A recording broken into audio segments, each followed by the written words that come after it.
Paulistano Rádio. Podcast. Olá para você que acompanha a Paulistano Rádio. Estamos aqui em uma edição especial do podcast. Para você que ouve e assiste a gente. Um convidado mais que ilustre, uma das lendas do basquete, um dos maiores jogadores do Brasil em todos os esportes, que é o Oscar Schmidt. Seja bem-vindo aqui ao clube. E obrigado por dar para a gente essa oportunidade de conversar conosco e com o associado, quem nos assiste e ouve. É um prazer, né, cara? Eu joguei basquete a vida toda. Parei de jogar, não joguei outro esporte. Não, eu tenho um time de futebol. E ninguém ganha no meu time, porque é todo mundo craque. Joga o Paulo Sérgio, porra, joga o Cafu. Só craque. De ruim só eu. Aí os caras me botam a bola na frente do gol, eu faço gol, pô. Sou artilheiro do time. Artilheiro. Quem não passar a bola pra mim, tá fora. Isso é legal já de saber por quê. Artilheiro também no basquete. Você é um dos maiores pontuadores da história. Né? Eu não jogo pra fazer brincadeira, eu jogo profissionalmente, eu jogo pra valer. Todos os esportes que eu joguei, quer dizer, basquete e futebol. Então vamos começar falando do basquete, que é o que te trouxe até aqui, é o que fez parte da sua vida, é o que também faz parte, está presente no Paulistano, no seu dia a dia. Como é que você vê o basquete atual? O que você tem acompanhado? Como é que está o Oscar hoje, que não joga mais acompanhando basquete? Hoje eu sou torcedor, né? Torcedor mesmo, assim, apaixonado. Mas fica difícil torcer, né, pro Brasil. Agora tivemos a chance de ganhar uma Copa América contra a Argentina. Tivemos uma última bola para ganhar o jogo e não ganhamos o jogo. Mas classificamos, né, para o Mundial. Não sei se a Argentina classificou. Acho que não, né? Não sei se... A Argentina não classificou. Não classificou, que bom. E a gente torce, mas muitas vezes não basta torcer. Precisa ter um trabalho ali, devagarinho, nos meninos que estão começando.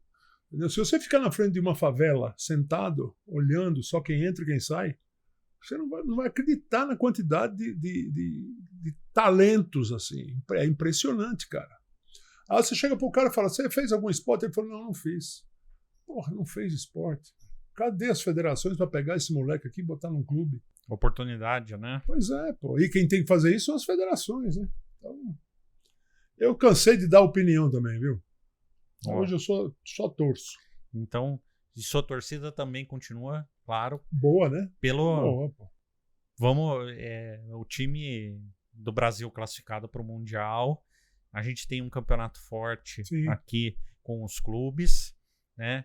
E o que você tem visto nesse interno? O que tem te chamado a atenção? O que eu vi é que os dirigentes pararam de pegar grana.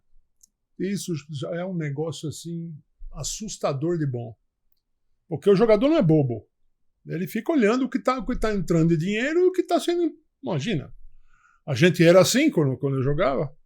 Então, hoje em dia, pelo menos isso já foi realizado. Que os dirigentes, o Gui é uma pessoa, um cara que tem muito dinheiro, está botando dinheiro do bolso dele na CBB. E nós estamos indo bem, né? Classificamos para o Mundial, que já é uma vitória. Porque o pré-mundial já é mundial. Sim. O pré-olímpico já é Olimpíada. Então a Olimpíada não começa quando está começando a Olimpíada. A Olimpíada começa lá atrás, no pré-olímpico. Como o Mundial também. Entre os garotos, entre as revelações, quem tem te chamado a atenção? O Iago é um negócio... Porra, o cara é... Iago jogou aqui no Paulistano. Eu sei, eu seguia ele desde o Paulistano. Ele deu uma finta que se bobear, você cai sentado. Eu cairia. Eu também. Então eu gosto muito do Iago, gosto muito dos caras que metem bola de 3, né? Que tá no meu sangue meter bola de 3. Aí é mais forte que eu. Que quando sai o cara na linha de 3 e mete a bola, rapaz, satisfação tremenda. E é isso. Mas sobretudo o Iago, eu gosto muito dele. Legal. E basquete internacional, o que você tem acompanhado, tem visto? Bom, primeiro que hoje os melhores jogadores de basquete internacional estão na NBA. Fato. O Luka Doncic é a maior prova de todas. O cara esconde a bola e, na minha opinião, ele já é o melhor jogador da NBA. E vai ser melhor cada dia, pô. Cada ano. Imagina ele com a bagagem da NBA. Não vai nem reclamar mais de nada. Que hoje o fraco dele, o defeito, é reclamar do juiz, né? Sim. Cada lance ele reclama. Ou dele ou do companheiro. E LeBron? Vamos transformar LeBron, numa polêmica. LeBron já viveu a carreira dele toda, né? LeBron é um fenômeno. Muito bom jogador. Muito. Tá nos meus 5 principais e o Doncic já vai tomar lugar de um desses aí. Pô, já que você falou 5 principais, quem são os 5 principais? Normal, né? Michael Jordan, Kobe Bryant, LeBron James, Magic Johnson e o melhor de todos, um branco que não sabia correr, não sabia pular e jogava melhor que todo mundo, o senhor Larry Bird. Exato. Grande jogador também. Porra. Esse. Excepcional jogador. Se você pega um vídeo dele não digo muito, 2 minutinhos, os lances que ele faz, meu amigo, é para tirar o chapéu cada vez. E o especialista na bola de 3 lá na NBA atualmente? Eu gosto muito do Ken Thompson, que é companheiro do meninão lá, que todo mundo gosta dele. Também gosto dele. Mas eu gosto muito do companheiro dele. O Ken Thompson é um negócio assustador de bonito. Porque os arremessos dele são sempre iguais, cara. Não importa de onde ele chute. Se ele chutar de 2, é de 2. Se ele chutar de 3, é de 3. Essa é uma característica de quem é muito bom, né? Parece ser sempre a mesma coisa. Parece ser sempre a mesma coisa. E aí agora eu vou puxar então pro nosso lado aqui um pouquinho de historinha com você. Parecia sempre a mesma coisa os seus arremessos. Porque eu treinava muito. E era impressionante como caía. Caía. Mas quando eu estava no dia, era o dia que eu tinha falado com Deus. O Ayrton Senna falou com Deus, eu também falei com Deus. Falar com Deus não é bater um papinho, não. É um momento de concentração extrema. Só quem treinou muito que vai saber o que é isso. E quando eu tinha falado com Deus, eu metia todas as bolas que eu pegava. E esse treino para meter todas essas bolas, até para quem não conhece, para esse pessoal mais novo, conta um pouco como é que era a sua rotina. Minha rotina eram 2 treinos e 2 doses de arremesso e a Vitorino passando bola para mim. Eu até reclamava com ela. Passa essa bola direita! Ela me acompanhou a vida toda, tadinha. Bela companhia que eu tive. Mas assim, vamos lá, vai dar um número aí. Quantos 1000 arremessos você treinava por dia? É o seguinte, eu treinava pelo menos 1000. Era 500 depois de um treino, 500 depois de outro treino. E aí teve um dia que eu falei, tá muito simples isso aqui, vamos complicar um pouquinho. Depois que eu fazia os 1000, eu falei, agora eu só vou para casa quando eu fizer 20 seguidas sem errar.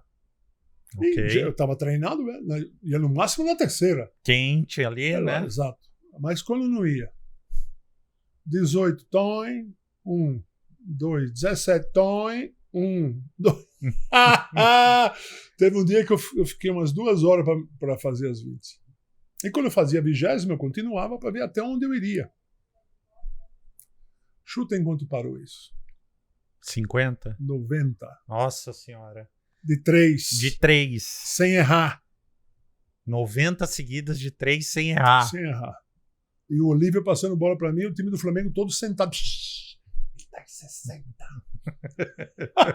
Tomaram esporro, lógico, né? Claro. Eu tô aqui arremessando minhas bolas, vocês estão sentados aí, pô. Deviam estar chutando também. Exato. E era isso que eu fazia, cara. Pelo menos 1000 arremessos além dos 2 treinos. Tudo isso já desde o começo, né? Desde o começo. Desde o tempo de Síria. Desde o tempo de Brasília. De Brasília. Que eu anotava com azulejo no chão. Arrumei um amigo meu que gostava muito de treinar. E a gente, passava o dia no clube. Época de férias, lógico. E, já fazia meus arremessos naquela época. Sempre, desde o começo você percebeu que a sua maior especialidade ia sendo a de 3. Não tinha. Não tinha marcação ainda. Não tinha nem previsão de que teria. Começou em 84 o arremesso de 3 pontos. E eu já estava treinadíssimo. E foi essa carreira. Minha carreira parece um conto de fadas, cara. Porque, na minha opinião, foi tudo perfeito. Porque eu sonhava em ser técnico de basquete. Ah, é? Claro, todo jogador sonha em ser um dia técnico de basquete. Mas a palestra chegou antes. E não era nem palestra, é que eu era famoso. Os caras me chamavam lá para bater um papo comigo, tal. O Oscar tá aqui, chega aí e tal. E depois começou. Eu falei, vou fazer uma palestra. Aí peguei minhas fotos, escrevendo muito aquelas palavras, você vai ouvir várias delas aí,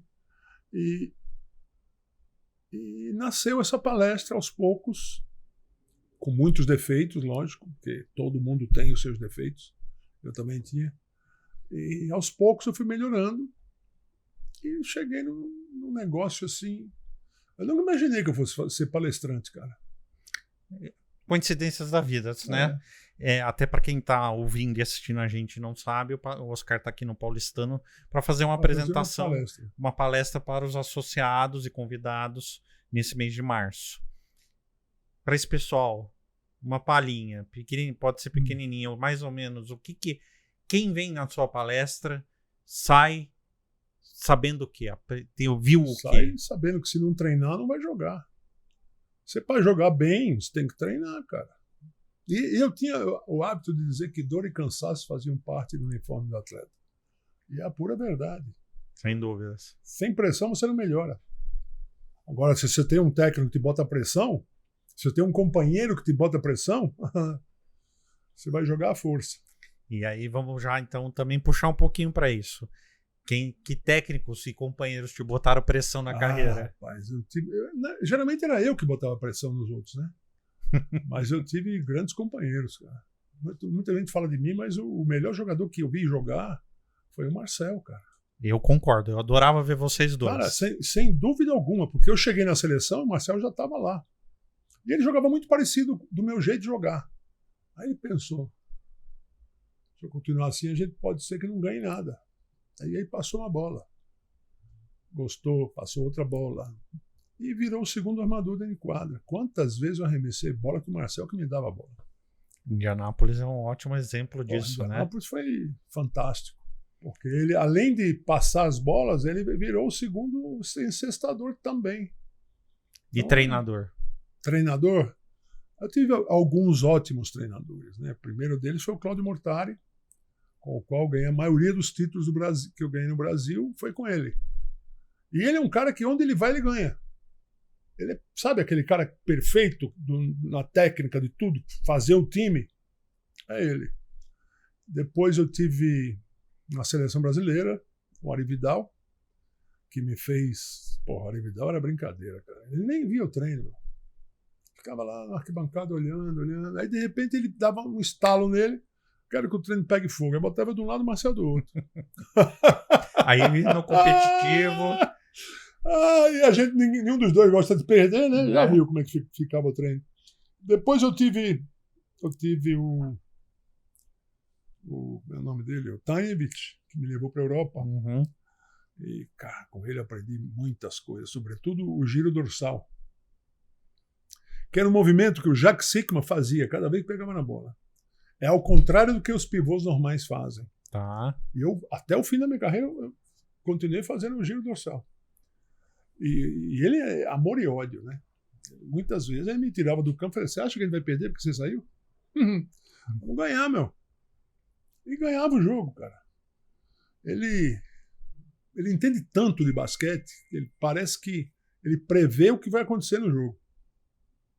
E com ele a gente fez um monte de final. Né? Então, esse histórico todo, esses momentos, essa vida, né, dentro do basquete. Você contou antes de começar aqui para mim que depois que parou, você chegou a ficar 14 anos sem pegar na bola. E voltou justamente na homenagem que você recebeu na NBA. Para isso você treinou um mês. Um mês todo dia. E como é que foi essa volta? E como é que foram esses 14 anos? Nossa Senhora. Insuportável, porque eu não jogava. Meu negócio era jogar basquete. De repente, eu não jogo mais. Isso é um momento duro para um jogador. E aí foi passando o tempo, de repente veio esse convite, que eu já fazia 14 anos que não jogava. E eu treinei para ser o melhor do jogo. Mas não consegui ser, me deram 11 minutos, que eu não fazia 11 minutos. O Silas está aqui. Então, mas foi bom, fui lá, muita gente estava lá. A festa foi bonita. Foi lindo, foi tudo bonito. Né? E recentemente você foi homenageado na Itália, né? Sim. Conta um pouco pra gente como é que foi isso. Também foi legal pra caramba, porque Caserta fez um documentário. E eu, como os caras me mandaram embora, que era difícil jogar comigo. Eu quero jogar com o Michael Jordan, cara. Porra, eu não quero jogar com um picareta que não sabe jogar basquete. E aí vieram todos me pedir desculpas. Foi um mal entendido. Só que quase que eu me ferro, né? Mas deu certo tudo. Depois fui para Pavia. Pavia foi demais. Porra, uma homenagem linda. E não teve grandes coisas. Era só o povo que gostava de mim, que estava lá no ginásio. E foi muito legal. As duas experiências foram muito legais. Em Caserta, eu ia na casa dos meus amigos, de verdade, que eu tive em Caserta. E eu fiquei sonhando com a mussarela pomodoro, né? Quem nunca na Itália? Lá, a melhor mussarela da Itália, imagina do planeta. E foi assim. Legal. Estamos chegando aqui no fim, até porque você vai fazer a sua apresentação, né? Eu queria encerrar esse podcast, essa edição especial, falando de uma mensagem sua para quem nos ouve, para quem nos assiste. Eu acho que você já até deu uma brecha, a pista, mas é bom sempre reforçar. E termina falando, para quem não sabe, quantos pontos você fez na carreira? Essa é simples, 49.737. Eu mal acerto uma cesta de 3. E a mensagem é muito simples, né? Eu sou produto de treinamento. Eu me sacrifiquei a vida toda para ter um bom arremesso, para marcar o suficiente, porque muitas vezes eu não podia marcar porque eu tinha que jogar. Então, a minha vida foi sempre pensando no treinamento. E é isso que eu digo para todo mundo. Vai treinar. E quando estiver bem cansado, treina mais um pouquinho, que esse pouquinho pode fazer a diferença na tua carreira.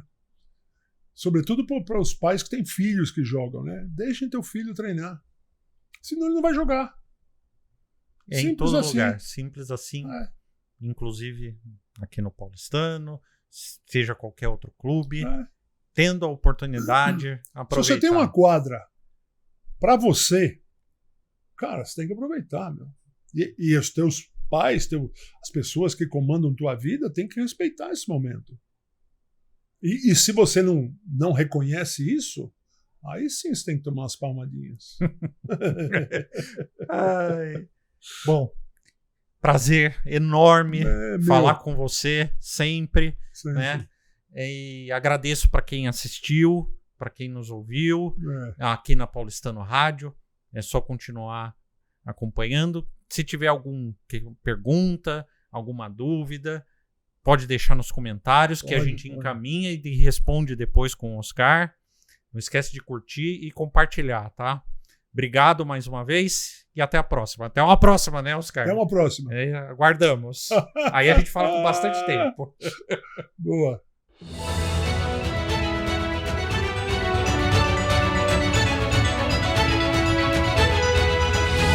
Paulistano Rádio.